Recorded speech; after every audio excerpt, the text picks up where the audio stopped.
Hai, halo, assalamualaikum. Om Swastiastu. Apa kabar teman-teman semuanya? Semoga baik-baik selalu ya. Di sini di Beachwater sekarang siang hari dan aku sebenarnya mau belanja, tapi karena lagi hujan dan aku nggak punya uh, omprengan atau tumpangan, jadi aku nggak jadi belanja. Malah bikin video di sini sekarang gitu kan. Well, di sini lagi menuju winter ya, masih berbau-bau musim gugur gitu, dan tetap aja selalu seneng kalau melihat musim gugur itu kan, karena sepanjang jalan tuh kayak banyak pohon-pohon yang berwarna-warni gitu kan. Ada yang kalau semakin tua itu semakin daunnya semakin kuning, ada yang malah justru merah, ada yang masih tetap hijau gitu kan, dan itu kayak sepanjang jalan tuh kayak memanjakan mata kita gitu loh, dan itu luar biasa sekali gitu kan. Dan this is Canada gitu loh, yang luar biasa ini gitu kan, sebelum nanti akan menuju ke extreme winter gitu kan. Well, ini sudah minggu ke tiga aku di sini di Nova Scotia pastinya.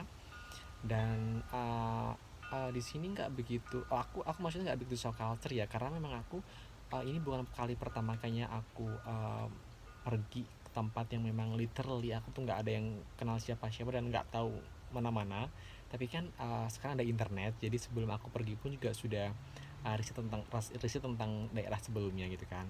Tapi ya, experience itu memang luar biasa membentuk loh, karena dari sebelum-sebelumnya pun juga aku sudah melakukan hal yang sama, sudah pernah melalui kejadian seperti ini. Enggak sih, enggak kejadian sih, sudah pernah mengalami atau merasakan bagaimana sih tinggal di tempat yang baru dengan suasana baru dan nggak kenal siapa-siapa gitu kan, dan I'm survive gitu loh.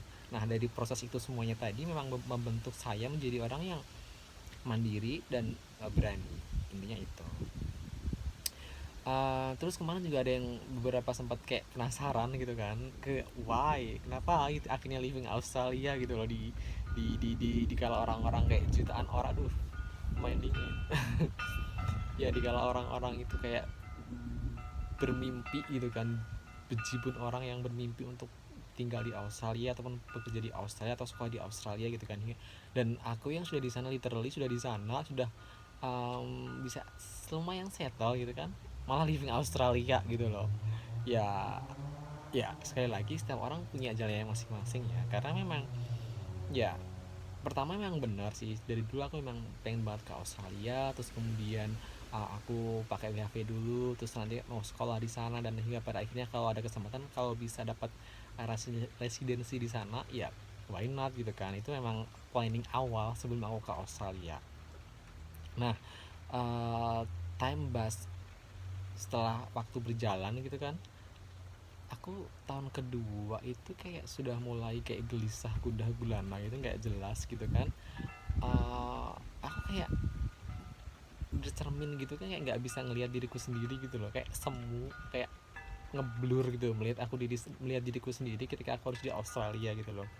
Hingga pada akhirnya aku sharing, aku nyari riset tentang itu semuanya, dan diskusi hangat, dalam, dan luar biasa panjangnya dengan temanku tercinta Hendrik Julianto. Terima kasih, nggak, pada akhirnya dia yang meyakinkan aku untuk berbelok ke sini gitu kan, dan dia masih di Australia saat ini. Well, semoga kamu baik-baik aja ya di sana.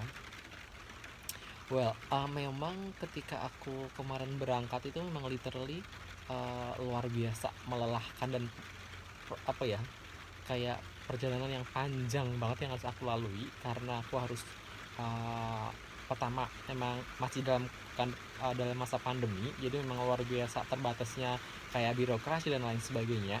Terus yang kedua adalah tentang visa gitu kan, karena literally aku tuh ngurus sendiri tanpa agensi. Jadi ketika ada something yang itu urgent dan itu berbau-bau dengan visa dan birokrasi, ya aku harus jadi orang yang kreatif, harus jadi orang yang solutif, harus jadi orang yang harus bisa menangani masalah dengan kepala dan kaki kamu sendiri gitu loh.